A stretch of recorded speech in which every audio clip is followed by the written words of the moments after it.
ये राम प्रसाद बिस्मिल का कच्छ है और इस कच्छ में देखिए ये 11/6/1897 19/12/1927 में इनकी शहीद हुए थे। इस कोठरी में लिखा हुआ है दिनांक को, जिला कारागार लखनऊ से स्थानांतरित होकर इस कारागार में दाखिल हुए। उन्हें इस बिस्मिल साहब को रखा गया था और यहीं से उनको निकाल के फिर फांसी सजा दी गई थी और वो शहीद का दर्जा उनको मिला था।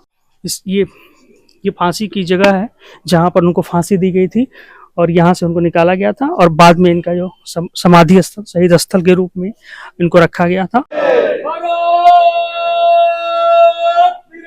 पंडित राम प्रसाद बिस्मिल अमर रहे।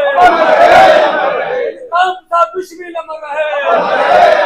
वंदे मातरम, वंदे मातरम, वंदे मातरम। भारत माता की जय, भारत वीरों की जय। चंद्रशेखर आजाद अमर रहे। खातू लोशन सिंह अमर रहे। राम प्रसाद बिस्मिल अमर रहे।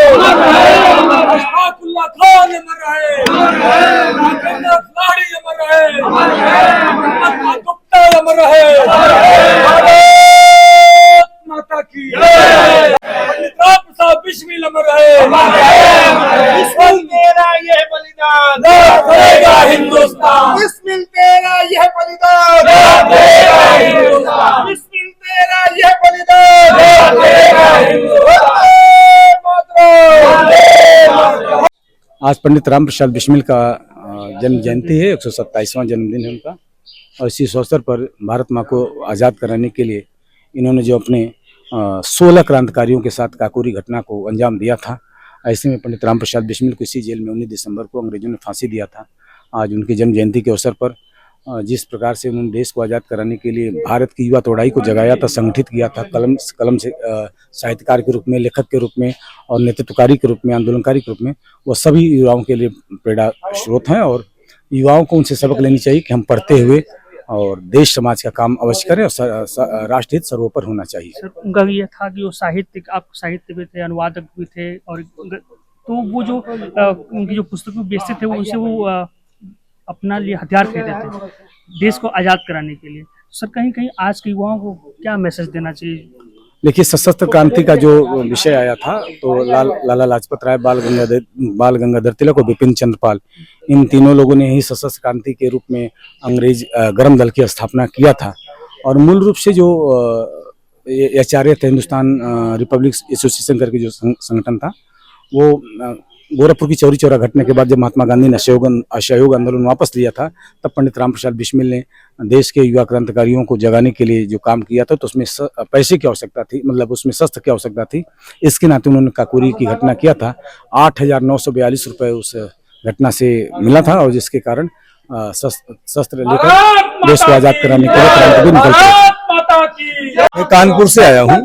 कानपुर भी क्रांति की भूमि रही। 1857 में जो क्रांति का बिगुल फूंका गया देश में, तो रानी लक्ष्मीबाई, राणा तात्या टोपे, नानाजी देशमुख और पेशवाओं के नानाजी पेशवा, उसमें चंद्रशेखर आजाद भी उस समय आते रहे, योजना बनाते रहे, गणेश शंकर भी थे। तो मेरे क्रांतिकारियों से पुराना उनसे मिलने का, उन्होंने क्या किया होगा उस पर मैं थोड़ा सा भावुक रहता हूँ। 19 साल का जो इनका मतलब क्रांतिकारी जीवन था, इस पर क्या कहेंगे?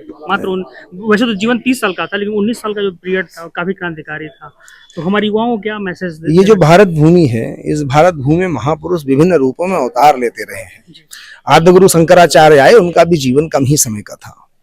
स्वामी विवेकानंद आए, उनका भी जीवन कम ही समय का था। ठीक उसी प्रकार हमारे राम प्रसाद बिस्मिल जी आए, जिन्होंने 30 वर्ष की आयु में अपना संपूर्ण जीवन एक ऐसे मार्ग को दे, 19 साल क्रांतिकारी जीवन रहा और 19 साल के क्रांतिकारी जीवन में उन्होंने और जो काम किए, जिस प्रकार से उन्होंने आंदोलन किए, जिस प्रकार से उन्होंने भारत को म्लेच्छ शासन तंत्र से मुक्त कराने का अभियान चला दिया और अपना सर्वस्व बलिदान देकर आज की युवा पीढ़ी को दिखा दिया कि आपके पास वो समय जो है उसका उपयोग करो। देश और दुनिया को आपके इतिहास से आपकी जानकारी हो जाएगी, आपके कृतित्व से आपकी जानकारी हो जाएगी। दोस्तों, इस समय हूँ मैं बिस्मिल कच्छ के सामने और ये हमारे साथी मिल गए हैं जो नेपाल से चलकर सिर्फ इसलिए श्रद्धांजलि देने के लिए यहाँ पर आए हुए हैं।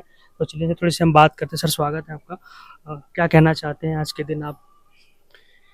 इतिहास के पन्नों में देखने पर ऐसा लगता है भारत की स्वतंत्रता के संग्राम केवल एक भूखंड की स्वतंत्रता नहीं थी, एक अंग्रेज औपनिवेश से स्वतंत्रता नहीं थी, अपितु संपूर्ण मानवता की स्वतंत्रता थी। और जिसका प्रभाव नेपाल में प्रत्यक्ष रूप से पड़ा। जब भारत स्वतंत्र हुआ ब्रिटिश औपनिवेश से, तो नेपाल भी स्वतंत्रता की ओर बढ़ चला। वहां भी बहुत शहीद हुए, हुतात्मा हुए, और ऐसे जो भारत में अगिनत हुतात्मा हुए, उन सभी को संपूर्ण नेपाल वासियों की ओर से श्रद्धा सुमन अर्पित करते हैं। आप ये राम प्रसाद बिस्मिल का कच्छ है और इस कच्छ में देखिए ये 11/6/1897 19/12/1927 में इनकी शहीद हुए थे। इस कोठरी में लिखा हुआ है दिनांक को, जिला कारागार लखनऊ से स्थानांतरित होकर इस कारागार में दाखिल हुए। उन्हें स्पेशल सेशन जज लखनऊ में दिनांक इतना को धारा के तहत सजा मौत सुनाई गई।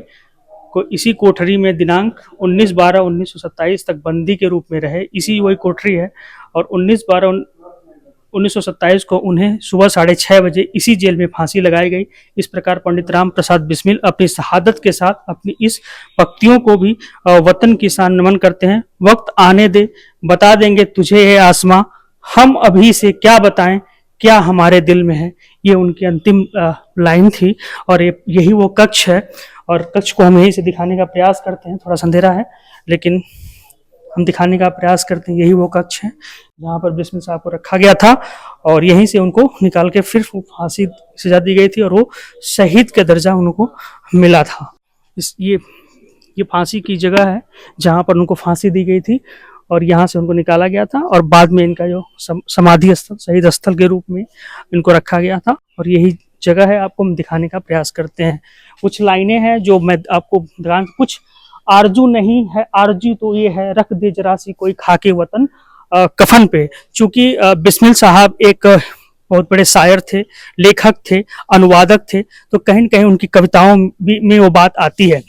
उनके लिए एक बात प्रसिद्ध होती है कि जब वो जेल से कोर्ट जाते थे तो वो एक लाइन गुनगुनाते थे, सरफरोशी की तमन्ना अब हमारे दिल में है, देखना है जोर कितना बाजुए कातिल में है।